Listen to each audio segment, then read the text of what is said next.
you can't come to Ormskirk, I can't go to Ormskirk. Ormskirk District Family History Society can't have their meetings face to face at the moment, but we can offer you an alternative instead. So I bid you a very warm welcome to our 4th virtual talk. Our last virtual meeting was inspired by a Facebook post in which we asked our followers what sort of subjects they'd like us to talk about. Several of our followers actually expressed an interest in unusual birth, marriage and death announcements from historic newspapers. And as luck would have it, a couple of years ago I created a talk on that very subject. I didn't really want to just recycle that same talk. So instead, I've done some further research and unearthed some incredible stories that cover the period roughly between 1735 and 1860, and it's really quite interesting.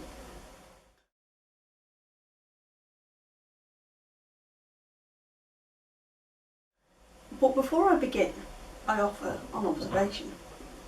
It wasn't actually all that unusual for family notices in 18th and 19th century newspapers to completely overlook births. You get marriages and you get deaths, but they didn't always have their own dedicated page, on page 4 for instance. Many times you will actually find that these birth, marriage and death records are simply slotted in wherever the printer had a bit of space, so you really do have to search for them sometimes. But I hope this talk will give you some insight into not just how our ancestors announced birth, marriage and deaths, but also what they thought was important. They might also perhaps raise a smile or two, because after all, every single announcement is about a person, and you never know quite what is going to be considered important enough to share with the world as far as that person's life is concerned.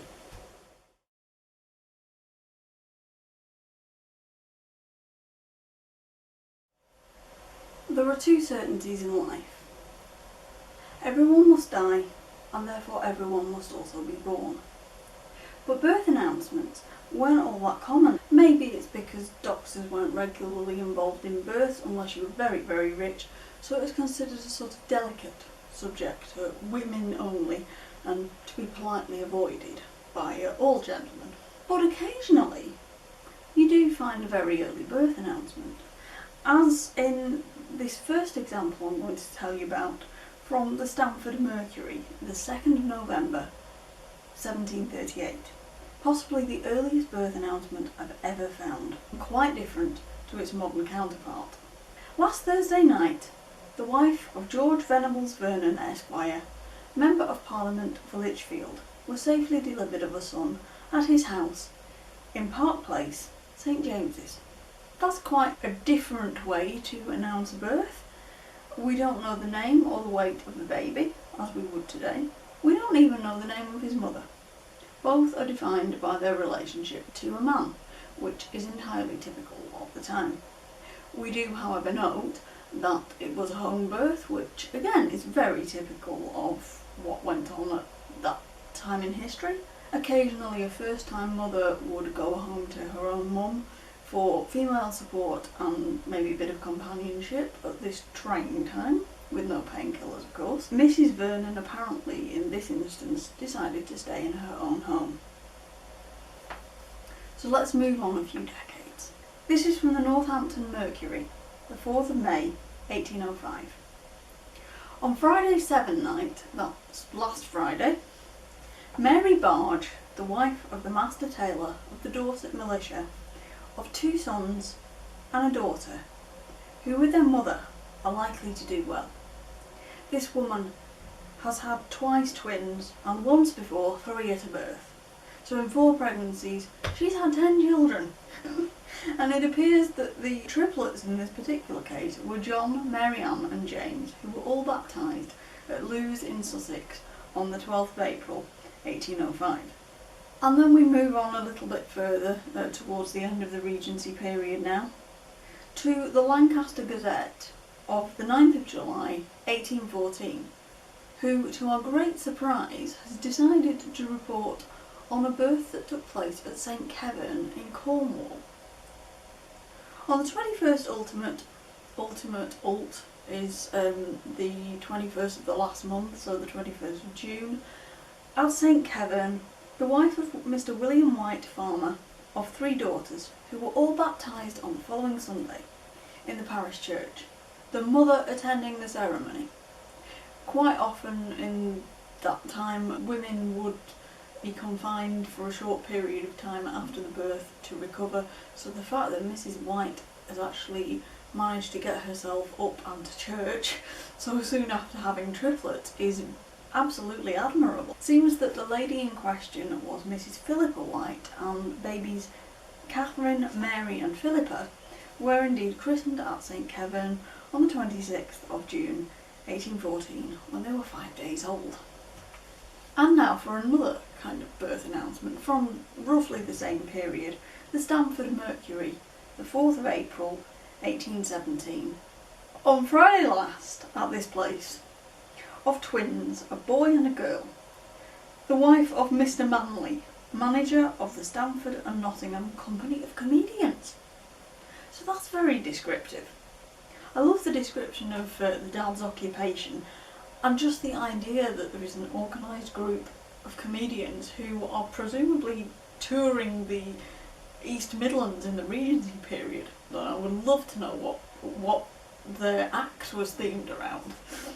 There's endless possibilities there. We could be thinking about something like the actors in Blackadder III. Who knows? Here's something perhaps a little bit more gossipy, I think. This is from the Preston Chronicle, so it's from a Lancashire newspaper, but it's actually talking about an incident that happened in Shardlow, which is in Derbyshire, I think not far from the Nottinghamshire border. On the 29th ult, so the 29th January, at Shardlow Workhouse, a female of Beeston named Mary Smith gave birth to 4 illegitimate children, quads, all of them girls, who with the mother are doing well, making 7 children she has had within 4 years. I can't help but feel there that readers are subtly being encouraged to disapprove Mary's behaviour. Obviously it's not ideal to have 7 children in such circumstances and with the social judgment that she would face in those days, but you do have to wonder what became of the children's father, don't you? Now let us move on again to the year 1848. We're in the early years of Queen Victoria's reign here. Medical science was moving on. Things were available that hadn't been available before, as we see from the era. The 13th of February 1848. On the 22nd ultimate at Wharton Street, the wife of the Reverend William Henry Elliot, while in a state of unconsciousness from the use of chloroform of his son. But when James Young Simpson did cotton on to the idea that we could use chloroform to relieve the pain of childbirth, the difficulty he faced was that many religious people opposed his idea because they quoted a part of the Bible that said that after the Garden of Eden incident, Eve was cursed to suffer great pain in childbirth for daring to eat the forbidden fruit. But there's an awful lot of information in the Bible, so Dr. Simpson apparently came back with the very logical response, pointing out that in the same book of the Bible, God actually threw Adam into a deep sleep before he took his rib out to create woman. You can support any argument you like if you know how to read a text. And in this case, I assume that the Reverend William Henry Elliot did not object to his wife using chloroform, or maybe she didn't give him the choice. And now, something from the wonderfully titled Cork Examiner, an Irish newspaper, dated the 25th of February 1859. On the 15th instant, the wife of a journeyman carpenter named William Parsons, residing in Scotland Street, Brighton, of twins, a fine girl and a boy. On the 24th of March 1857, the good woman presented her husband with a triplet of a girl and 2 boys, all alive. On the 25th of September 1855, she had only twins. On the 15th of May 1854, her complement was but a single.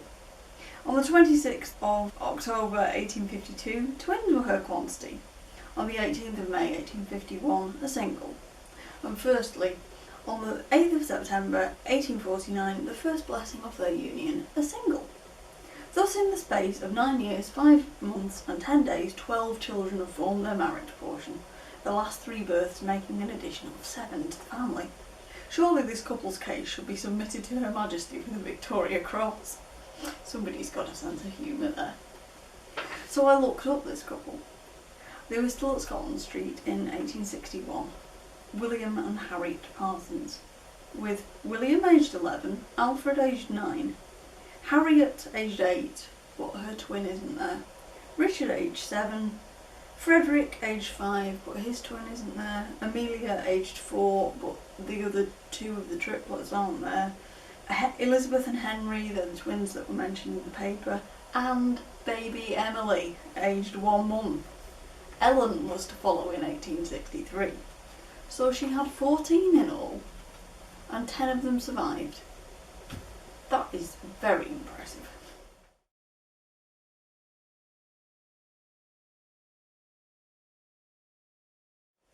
So now for a subject that I'm sure we can all relate to. Even if we are not married ourselves, there is a very good chance that by the time we reach adulthood, or at least at some point in our life, we will attend at least one wedding. From the late 19th century, newspaper editors understood that everyone wanted to know things like what the bride and bridesmaids were wearing, what the flowers were like, and where the honeymoon was. So that was the point in time where they really started to include those kind of details.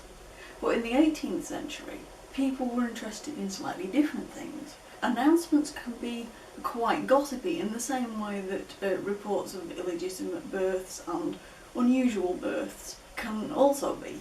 And the other thing you could be absolutely sure of is that if there was anything odd, eccentric or shocking about the newlyweds or marriage as it had now begun, those details were going to end up in print. From the Hereford Journal, the 22nd of November 1797, we are back in the reign of King George III. Lately was married at Holt Chapel near Wimborne, Mr. Peter Thomas Hart, aged 19 years, to Mrs. Sarah Harris of the King's Arms, Wimborne, aged about 42. Mr. Hart was lately apprenticed to a saddler in Salisbury and has since been a lieutenant in His Majesty's Army. The ci devant, buxom widow who he has led to the hymeneal altar, I think that's a misspelling of hymen, has buried 3 husbands, the second of whom was his uncle, that is the groom's uncle. His now wife was his sponsor at the baptismal font and suckled him. So it may be said that he has married his nurse, his aunt, and his foster mother. Now I am sure that young Peter Hart was indeed very fond of Sarah Harris, but considering it that she first knew him because she was his wet nurse, and then she married his uncle, so she must have looked on him as a nephew, that entire situation feels very, very incestuous, and I am sure that Sigmund Freud would have been in his element studying that particular case about a century later. Let's look at the Chester Chronicle, 9th of August, 1799. We're now embarking into Wales, and in fact Welsh place names too, so please forgive me if I mispronounce any. A few days ago, at Llaneltyd, after 2 days' courtship by the Reverend R.M. Humphreys, Mr. John Roberts of Kesselgwm Mawr, aged 95, to Mrs. Eleanor Roberts of Caycock, aged 33. After the ceremony they dined at Kesselgwm, where were assembled the groom's children, grandchildren and great-grandchildren, who amounted to 63. I didn't know they had such big wedding parties in those days. And on a related note, from the Newcastle Courant, on the 11th of January 1800, last week at Perth, Mr. Robert Melville, horn spoon maker, aged 67, to Miss Ross, of the same profession, aged 19. The disparity of years between the happy pair was not the most remarkable thing attending this marriage. The bridegroom's mother, a woman above 100 years old, danced several reels at the wedding with as much agility as a girl of 20. I would have loved to have seen that. Why is a 33-year-old marrying a 95-year-old? Unless she's hoping to inherit a fortune. And why is a girl of 19 marrying a 67-year-old? In the second case, it is particularly odd to think of the 19-year-old bride having a mother-in-law who is well past 100.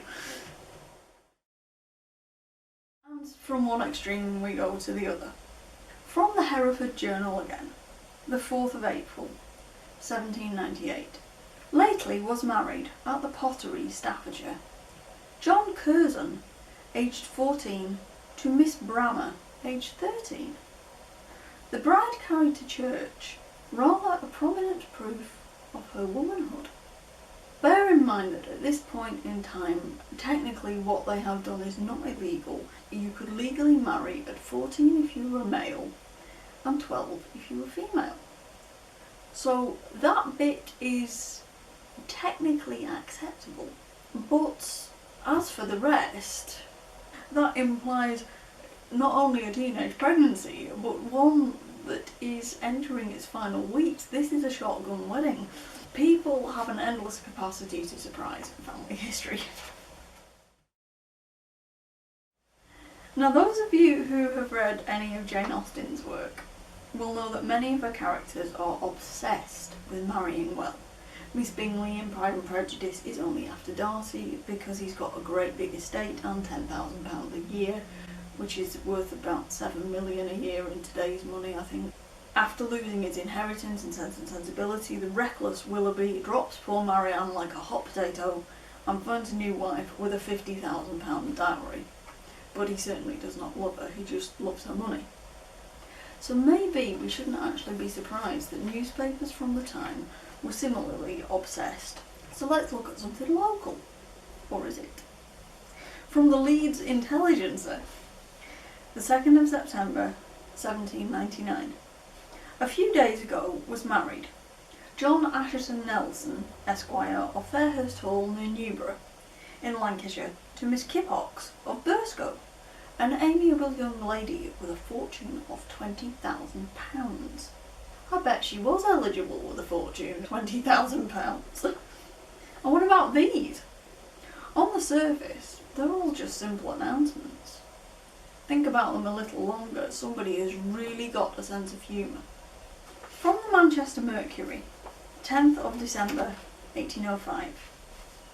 Saturday 7 night, so a week ago last Saturday, at Yeddingham in Yorkshire, Mr. William Sowden of Weberthorpe, an amorous young swain, aged 64, to Miss Mary Landskill, a blooming young nymph of 70, both of that place. On the 6th ultimate, at Sladeburn, Mr. John Hathershaw, after remaining a disconsolate widower for 7 long weeks, to Miss Fell. And then finally, coming back to our area again, the Lancaster Gazette, the 1st of November, 1806. Same day at Orton. This is because they've just mentioned another wedding that took place on a particular date. At Orton, near Ormskirk, after a tedious courtship of a fortnight. How terrible for him. John Shacklady, Esquire, of Lydiat, aged 81, to Miss Sutton of the former place, aged 19. Do you ever get the feeling that these editors were subtly hinting that the couple were more interested in marrying for financial security and possibly the chance of becoming a very wealthy young widow than the prospect of marrying for love? Now, for those of you who get really, really annoyed with your siblings, I think you're going to be able to relate to this one. I'd love to know whether the morning of this particular double wedding began with two sisters joyfully preparing to go to church together, or whether there are arguments that involved such phrases as "you can't even let me have my own one special day all of my own, can you?" This is from the Lancaster Gazette of January 1817. On the 2nd instant, Mr. William Butler of Blackburn, printer, to Miss Martha Higginson of St. Helens. On the same day, Mr. John Hewitt, brass founder, to Miss Margaret Higginson, sister of the above, both of St. Helens. So a double wedding there. But now for the story of a very unlucky widower. 2 days after Christmas, Isaac Gaskell went to church, probably praying that his marriage would be successful this time. So let us see why. On the Tuesday the 27th ultimate, at Bolton by the Sands, Bolton-le Sands, near Lancaster, Mr. Isaac Gaskell of that place, bone setter, to Miss Taylor, daughter of the Reverend James Taylor, formerly curate of the same parish. The bridegroom has had 3 living and 2 dead wives within the short space of 33 weeks, and his present wife is sister to the second. And what is very remarkable, not a single marriage is registered in that parish between the marriages of the 2 sisters. So he's had 2 weddings, and both wives die within the space of 8 months, and then he decides to marry his late wife's sister. And there are so few weddings at that particular church that the 2nd and 3rd weddings are next to each other in the register. I hope it was 3rd time lucky for Isaac, I really do. But perhaps we should round these happy announcements, or not so happy in Isaac's case, with something from West Lancashire. Although marriage certificates would not be introduced for another 2.5 years, by New Year 1835, the Liverpool Mercury made a habit of at least referring to the occupation of the bride's father, which is very, very helpful in a time before marriage certificates. This is the Liverpool Mercury, the 6th of March 1835. On Saturday the 31st of January, Thomas Spencer Esquire, near Barriston Green, Scarisbrick, to Jane, youngest daughter of William Campbell Esquire, nursery and seedsman of Ormskirk. On Tuesday the 24th ult, so February, at Ormskirk, Mr. Henry Crumblehome, late of Preston, to Mary Maria, the 2nd daughter of Mr. N. Forshaw, cabinet and chairmaker of Ormskirk. At Ormskirk, Mr. William Lyon, farmer of Bickerstaff, to Miss Susanna Lloyd of the same place. So fickle was the mind of the fair bride that she ran away from the altar twice before the ceremony was ended, to the great amusement of those present. Now I've checked the parish registers, and I can tell you that William and Susanna actually did get married that day, eventually, and they had 4 children over the next 7 years, so she must have committed to him at some point.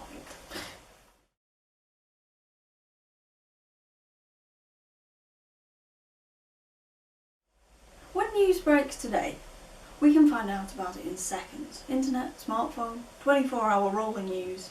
And of course, the same applies to the deaths of notable people.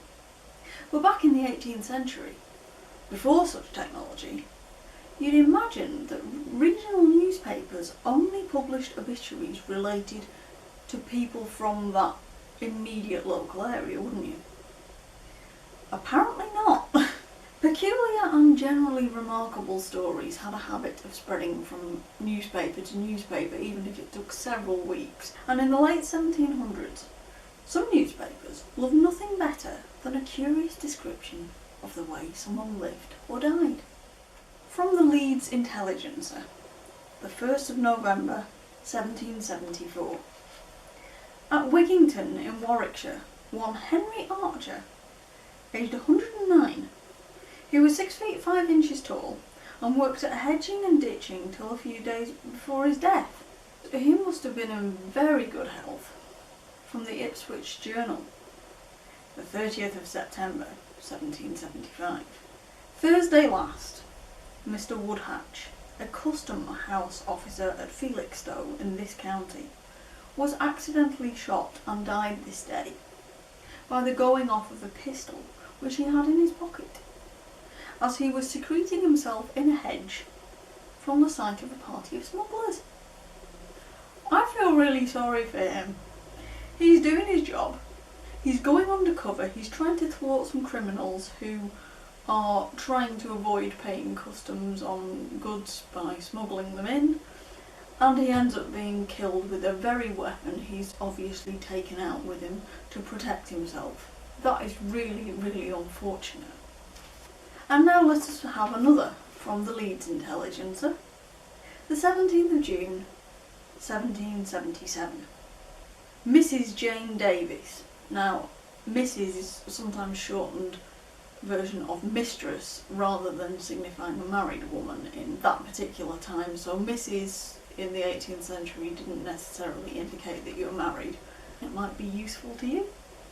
But Mrs. Jane Davies, a maiden lady, aged 113, at Hackney. She was born in the reign of Charles II. Her memory and sight continued tolerably good to within a year of her death. So if you work that out, 113, she was born in about 1664. So she was a baby when the Great Plague struck, and she would have been a toddler at the time when the Great Fire of London destroyed the city. What an astonishing thing to think. And now from the Bristol Mercury, from the 1st of March, 1790. This is an obituary that proves that you really don't know what you're going to learn about somebody. William Arkle, the poor old pensioner with 2 wooden legs. They report that as if he was a familiar sight in the area. Who for many years sat under a shed in the Grove in Bath, knitting purses towards his support. He was well known to the company frequenting that city and Cheltenham. So, if you happen to be related to a William Arkle, maybe he's yours, and maybe now you know that he had 2 wooden legs. Here's one again from our old friends, the Chester Chronicle. Friday the 9th of August, 1799. I don't know whether this is a compliment or an insult. I'll leave you to judge. At Newington, at the advanced age of 102, a carpenter of the name of Humphreys. So devoid of curiosity was he, that he was never a mile distant from the house in which he was born. Perhaps he just liked his home. These next 2, though, I think probably came as a dreadful shock to the grieving relatives.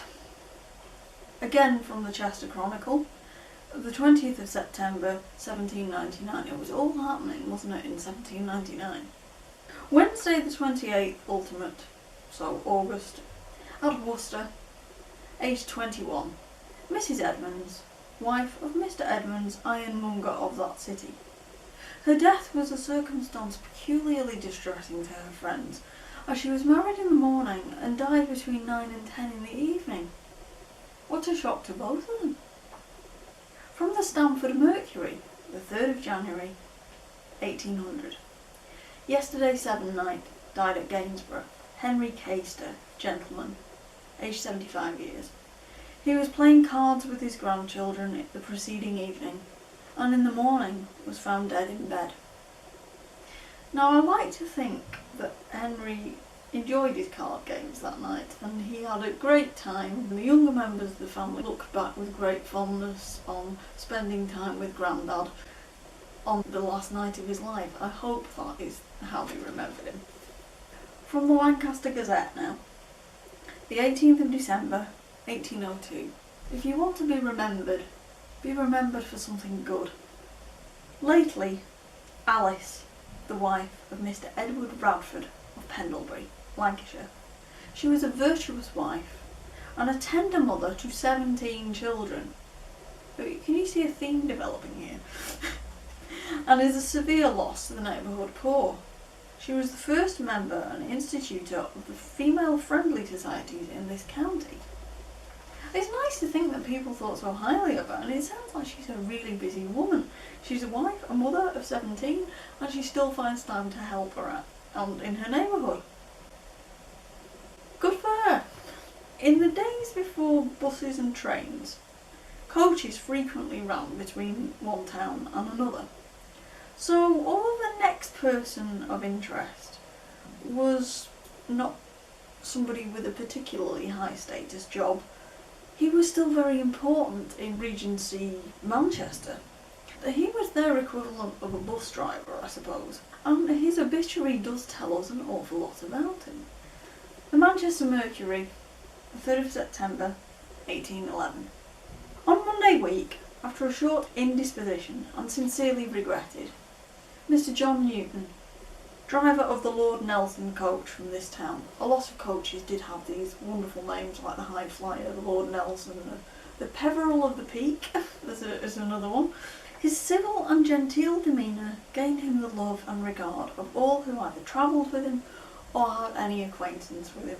I'm sure he was very much missed. We can learn all sorts of things from newspaper obituaries, and as these next two show, in the 1820s and 1830s, it was entirely possible, although women did not have the vote, for them to still be an important and valued part of their community. From the Manchester Courier and Lancashire General Advertiser, the 8th of July 1826. On the 16th ultimate, aged 60, Miss Halliwell, many years postmistress of Chorley. From the Preston Chronicle, Saturday the 5th of January 1833. Last week at Slindon, which I believe is in Wiltshire, and yet again this is being reported in Preston because that's how news seems to spread, Mrs. Wilcox, in the 103rd year of her age, she has through the long period of her existence practised the art of a midwife, and it is calculated that she has attended the birth of more than 5,000 fellow creatures. She retained her faculties, but slightly impaired to the last. I can't imagine the many and varied things she must have seen. Well done, Mrs. Wilcox. This is from the Alloa Advertiser, it's a Scottish newspaper, the 29th of March, 1856. This particular notice gives you a real sense of how horrendously difficult the run-up to Easter was for the family of the Dean of Carlisle in 1856. At the Deanery, Carlisle, on the 20th instant, aged 3 years and 8 months, Frances Alice Marion, the third surviving daughter of the Very Reverend Archibald Campbell Tate. At the Abbey, Carlisle, on the 25th instant, it's reported in the same paper, Catherine Anna, the eldest daughter of Very Reverend Archibald Campbell Tate, Dean of Carlisle, aged 10 years. The fourth daughter cut off by scarlet fever within 3 weeks. Other newspapers actually indicate that Charlotte had died on the 6th of March, aged 6. Susanna, aged 19 months, on the 11th of March. Mary on the 9th of April. So that really is horrendous. Now in modern newspapers, you often see disclaimers stating that the printers will correct one mistake in an announcement, but no subsequent ones. It's up to you to make sure that the correction is correct the first time. When you're compiling an obituary, there is one absolutely critical thing that you really need to check. And unfortunately in 1817, the Stamford Mercury slipped up. They misheard the name and they had to publish a correction. The paragraph in our last stating the death of Mr. Sumner, auctioneer of Osbornby near Folkingham, was incorrect. He is in perfect health. I'm glad to hear it. It was Mr. Summers, draper of Folkingham, and not Mr. Sumner of Osbornby, who died a few days ago. The erroneous statement did not arise from any malevolent trick, but was purely accidental. I can understand that Sumner and Summers do sound similar, and if you wrote them down in scribbly writing, you could easily get them mixed up before the newspaper actually went to print. That's entirely possible. Well, it must have come as a dreadful shock to Mr. Sumner, the auctioneer, to read about his own death. As we have seen from these little incidents, these snippets from history, all sorts of interesting things can happen to a person in the course of their life. And sometimes this was quite sufficient, although obituaries tended to be far shorter than they are today, for a mention to be made of their important connection or other interesting fact about them. So I think we should conclude this talk with a link to the royal family and a very peculiar coincidence. From the Caledonian Mercury, the 22nd of June, 1809. At London, Sir George Baker, Baronet, physician to their Majesties. I think there was a Dr. Baker in the Madness of King George. I'm sure he was a character in that.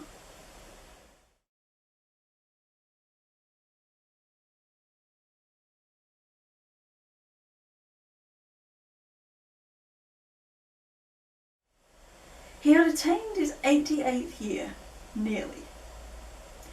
He passed a long life, almost without any of those infirmities from which he had relieved thousands in the course of his practice.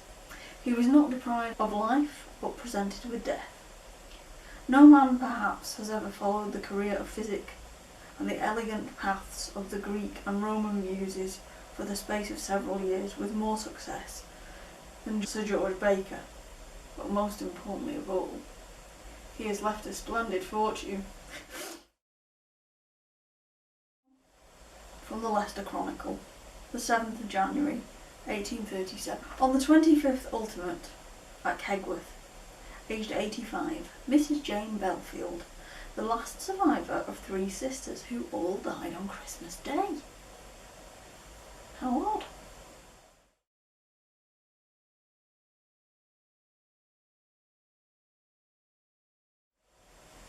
There are thousands, if not millions, of newspaper announcements out there, and they have all sorts of practical uses for family historians. Apart from anything else, newspapers were carrying these family notices, these births, marriage and deaths, long before it even occurred to anybody to start registering birth, marriage and death records officially to issue certificates. So in cases where your ancestor was born, married or died before 1837, although a newspaper archive might not answer all of your questions, they can still be a great thing to explore, and you often find that, as we've seen here, you don't necessarily have to look in the local newspaper to find a reference to your ancestor. I have found mentions of Ormskirk people in Manchester. We have seen here Sir George Baker, George III's doctor, died in London. His obituary appears in the Caledonian Mercury, which is a Scottish newspaper. So you've got to keep an open mind about these things, and they can be a fascinating thing to explore. And they offer the further advantage that in amongst these useful dates that you can tie into your family tree, you may just be lucky enough to find one of the odd, amusing or just plain weird stories along the way. You might even want to start collecting them. It could be the beginning of a new hobby. So thank you very much for listening to our latest talk from Ormskirk District Family History Society. Hopefully at some point we will be back soon with another, and until then I hope that you enjoyed this and it inspires you to continue with your research.